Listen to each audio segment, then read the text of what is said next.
Ladies and gentlemen, welcome to Azeroth Daily for the 3rd of May 2011. My name is TotalBiscuit, bringing you your daily dose of WoW news and comment. In the headlines today, Blizzard has announced that the 4.2 patch is getting ready to go on the PTR. Admittedly, they haven't actually told us when, but they have released a number of preliminary patch notes. Now, these don't really include a huge amount of information. For instance, it doesn't say the Firelands is being put in and all this other stuff, but it does have some interesting things, including the fact that crowd control is going to be made easier. The patch contains a change whereby the crowd control, once worn off, will not automatically aggro the target, which to me seems like they've made the whole thing a lot easier, but I don't know, perhaps it also causes problems in terms of doing sheep pulling and things like that. It's a very odd change, honestly, and I'm not really sure what actually inspired it, other than, if I recall correctly, I think Rift works the same way, so yeah, it's weird. I don't know what they're doing there. There's also been some balance changes made. Mages will probably be rather upset about the fact that Ring of Frost now has a 1.5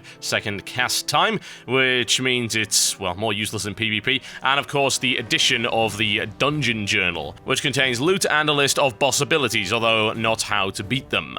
So you can go and check out the full list by clicking the link in the description below this video. And needless to say, as soon as the 4.2 PTR does come up, I'll be providing you with as much coverage as possible. Ask the Devs number 7 is here, folks, and it's on the subject of professions. The posting is now closed, so you will still be able to vote on the questions that you would actually like. There are 10 pages of them right here on the EU forum, so by all means, go and feel free to vote on which ones you think are best and which ones you would like answered. The latest round of Hotfixes has been released, and if you're an archaeologist, you may wish to know that the new rare archaeology items should now correctly grant skill-ups when crafted. Also, they've nerfed one of the bosses in Zolaman, Akilzon. His static disruption no longer chains to players that are more than 5 yards apart, and is now cast every 12 seconds, which is significantly up from 5 seconds, so that's a fairly hefty nerf to him. As always, you can check out the full list in the description below this video, and several classes have also had some minor changes, so it's probably worth having a look at.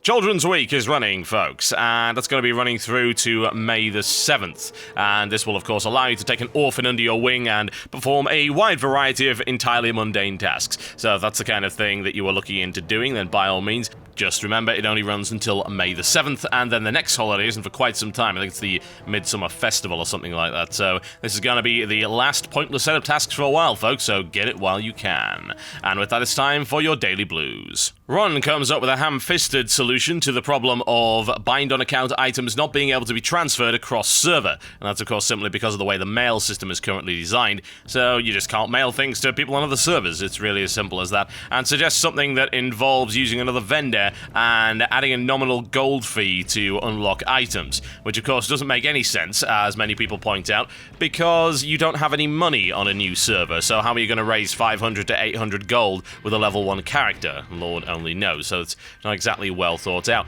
Bashuk points this out and says, well, yes, this is a solution, but it's kind of rubbish, honestly, and points out that just because they haven't implemented a bad solution doesn't mean that they don't have a good one in mind. It's just taking them a long time in order to get it sorted out. So there you go, folks. It is definitely on the agenda. They just haven't done anything about it. And the response from Run is, yeah, I got a blue eye win at General Forums. My response to that would be, well, that doesn't quite make up for losing at life. This one comes in from Destiny Rose, and it's on the subject of bad players, and more to the point, what exactly do you do with them? Now, I have to say I like the attitude of this poster, because he or she goes on to point out that just booting them out of the group probably won't make them any better at the game, so what exactly can we do about it? I like the idea that this person actually wants to help and make people better. Unfortunately, I don't think there's a lot that someone like you, or anyone else in fact, can really do about bad players to make them better, because these are the kind of people that are bad because they didn't listen to begin with. They're not suddenly going to turn around and admit everything they were doing was wrong now. This is people on the internet that can never actually admit that they're wrong. Daxari responds by saying that it's pretty inevitable that you're going to run into a player who is not exactly as good as you. Now, Daxari says that he is of the kind persuasion and likes to try and help people improve, and claims that you can fix all of these problems by simply treating people with a little bit of dignity. Now, I really disagree with that, having had plenty of experience with people like that, as I no doubt many of you have as well. We're talking about the kind of people that don't want to learn. If they want to learn and they're actually willing to admit that they're not quite the best player in the world, then great. We'll happily help these people. The problem is the people that don't want to admit that and don't want to be helped. That's the stupid thing about it. You're talking about a very significant chunk of people that you'll very frequently run into that think that they are God's gift to World of Warcraft. It's as simple as that. And as you are probably well aware, those players are, in reality, not very good at all. Daxari goes on to respond to somebody that says, well, if they ask for help, I'll help them, but if they don't and they suck, then I'll just kick them out. And says, well, have you ever considered that they might not have said anything or asked for help because they're intimidated by the reaction they may get? Well, how about being intimidated by the reaction you'll get if you're bad and just get kicked out of the group? That's the thing. This is what I don't really like. I think that Daxari has the best of intentions, as you might imagine. A lot of people have the best of intentions.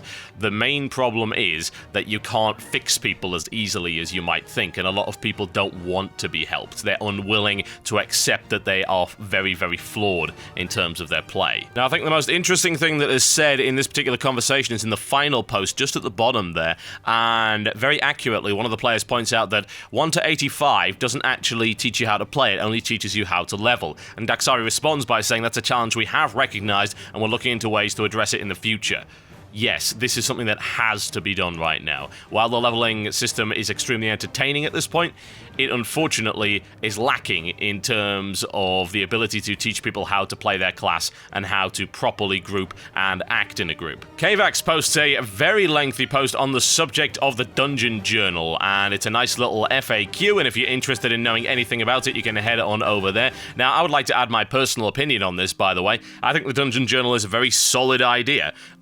I see no problem with it. I don't see it as making the game easier because that information is already available on the internet. We've gotten past the point where boss strategies were secret. I remember back in the day, Molten Core and Onyxia strats, certainly in the first few months, were secret. They were kept under lock and key. But now it's to the point where there will be guides appearing even before the content actually hits the live servers. So I see no reason not to give that information in an easily accessible in-game format. And it's not like they're telling you how to do things, they're just telling you what a boss actually does. So I am totally and completely cool with that. It seems more than reasonable, and I don't think it's really going to make any difference anyway. Maybe to pugs and improving the quality of pugs. That's a good thing. I'm not going to dispute that. Raise the quality of pugs up and make the game a more pleasant place for everyone. And there you go. And with that, it's time for your daily grind. Now, I told you we'd have an explosive conclusion to this particular quest line. Admittedly, we are not done yet, but this really does take the cake. So upon sneaking into the POW camp, rescuing the POWs, you are then asked to set Sephorium charges down to blow the entire place sky high. After stealthing around and fighting several of the Blackrock orcs in the process, you place your Sephorium charges and then trigger a cutscene once you're back to the safety of the camp, which shows you completely annihilating the camp. We aren't done yet, however, with the adventures of JJ Kishin, and you will receive more JJ Kishin goodness in the next couple of episodes. And with that, it's time for your weekly feature. This is the Achievement Hog. Now, I've been promising this for several weeks and I've finally managed to get the footage to do it, so I'm going to show you some achievements from Zul'Gurub and the best ways in order to get them. The first one goes by the name of Here Kitty Kitty, which is a achievement linked to the boss High Priestess Kilnara. That's the one with the panthers. And this requires you to feed 4 temple rats to Bethek's Pride, which is the bunch of panthers. Now, that seems very odd, so how do you do it? The best way to do it is, as you go in, you will see there's a bunch of temple rats in the building that you go into before you reach the boss. Now, these rats are unique. You can only pick up 1 each, and you need to feed 4. So the best way to do it is to have 4 of your party members, including yourself, pick up a rat each. Now, you'll see it wriggling in your hand if you've actually picked it up, so you can confirm that it's there. Now, when you go in, the best way to do this is pull a pack of panthers, toss down 1 rat, then kill the pack, and then do that 3 more times. Now, that's the most reliable way to ensure that you actually get the credit. Now, I'm also told that it's possible to get a cumulative credit as long as you don't wipe, although I don't know just how valid that really is. Some people are saying that it's buggy, some people are saying it's intentional, but whatever the case, it shouldn't be a problem to get it in 1 run anyway, and once you've done that and then killed the boss, you have no problems whatsoever. Just bear this one in mind, folks. If you feed the panthers, they will actually gain a buff. It's a frenzy buff when they eat, so that makes the panthers a little bit harder to deal with. And one last thing, when you click to launch the rat actually becomes a mob on the ground where you clicked for it to spawn, which means you could accidentally kill it with AoE before it's eaten, so please don't use any kind of area of effect attacks while the rat eating is going on, because otherwise you can end up losing the credit and then losing the achievement. The achievement otherwise is party-wide, as you might expect. The next achievement goes by the name of Ogre Not So Fast. Now, this requires you to kill Bloodlord Mandakir without killing Ogan. Now, Ogan is the skeletal raptor that runs around eating the spirits. Now, usually you would try and disable this raptor and take him out as much as possible to prevent the spirits from being eaten. In this case, you can't actually do that. So, this is problematic. The spirits are designed to allow you to come back from the decapitation ability, which is actually the most painful ability in the entire game, I might add. Burn him down as much as possible and try and use as much slowing CC on Ogan as possible. I recall correctly, he's immune to Shackle, but there are other things that do work, such as Hammer of Justice and the Death Knight chains and things like that. So try and slow him down and disable him as much as possible and go full out on Bloodlord Mandakir. Try and save your combat reses and things like that until all the spirits have been used. Bear in mind, Ogan can't eat them all at the same time, so you will still have some spirits available. You've just got to kill them a lot faster than you otherwise would think. Bear in mind things like Ardent Defender, Cauterize, Guardian Spirit, Ice Block, stuff like that. That will actually prevent death, although some of them are a little bit tricky to actually use. Something to bear in mind. Cauterize is probably the best one since it triggers automatically and will allow you to survive a decapitate as long as you get healed. Now, this last one's a little trickier, and it's called It's Not Easy Being Green, and you have to avoid being hit by Blood Venom, Pool of Acrid Tears, or Venomous Effusion in the High Priest Venoxus encounter. So you can't be hit by any one of those. If you are, then you fail the achievement completely, and that means you will need to retry it if you get hit by any of them at any point.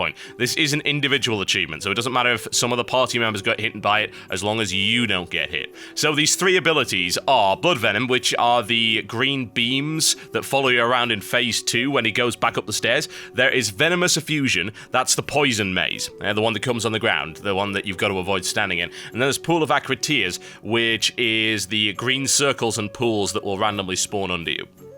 So the three things you have to do is run away from the beam, don't stand in the maze, and don't stand in the fire. That's pretty much all that is required.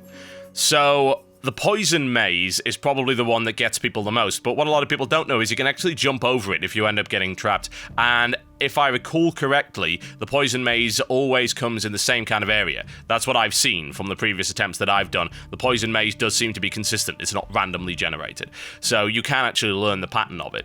And if you do get trapped, then just jump over it. You can do that. Obviously, it's a little bit tricky. I would recommend that you try and turn your particle density up as high as it goes to make it really easy to see, because sometimes people think that it's actually thinner than it really is. So always try and give yourself some room to maneuver there.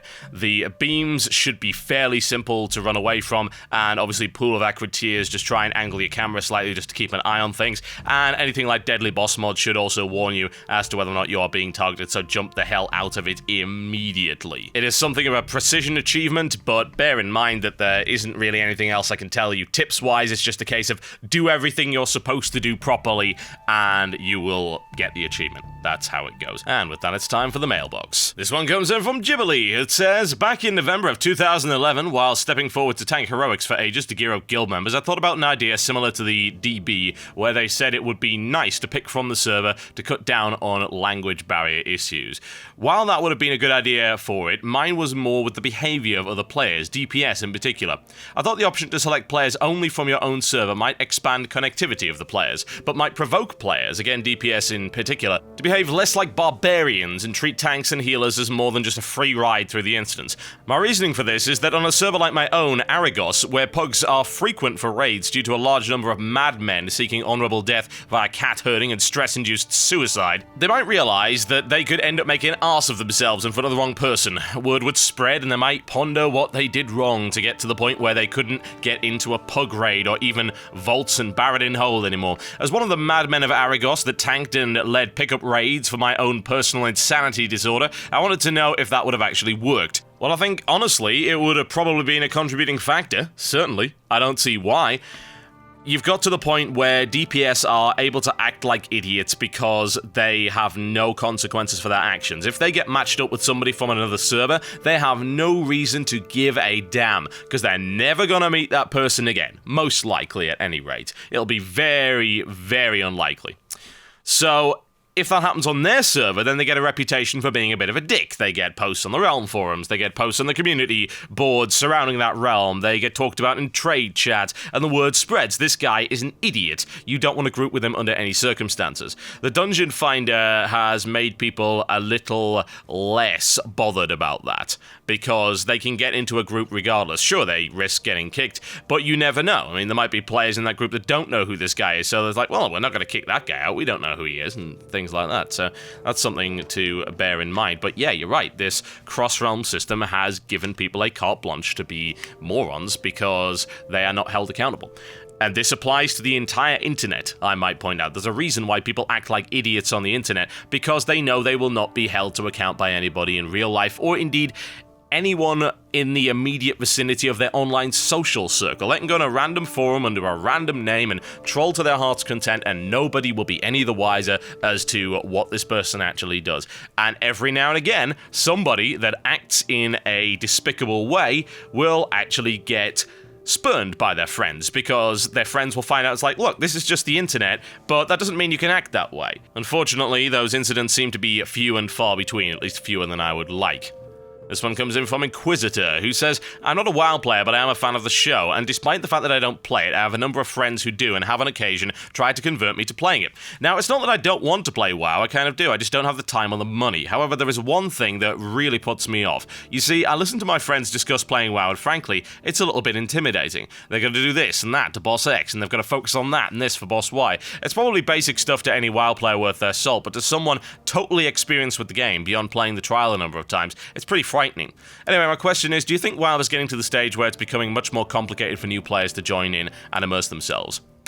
Well, I think that this goes back to something that was said in the Daily Blues, which is that the leveling experience does not teach you how to play at endgame, under any circumstances.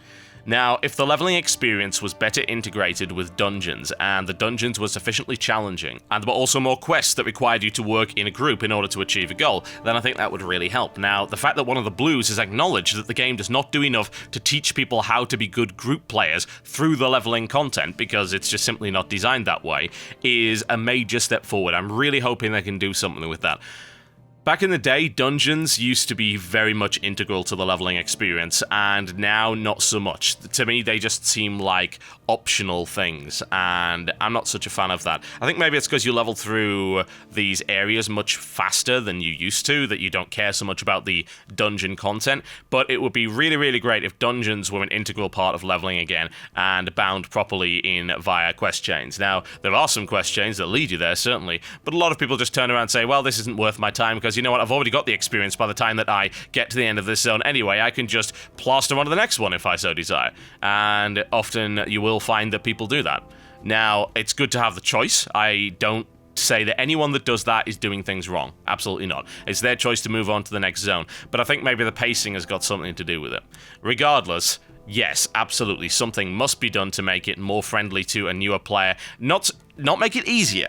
Bear this in mind, I'm not asking for it to be easier, I'm asking it to actually teach people how to play properly in terms of doing boss content. Because I think if they get into the dungeon content, they're going to be really excited for endgame, because of course endgame is just the dungeon content just blown up to massive epic proportions, which surely is what a lot of players would like.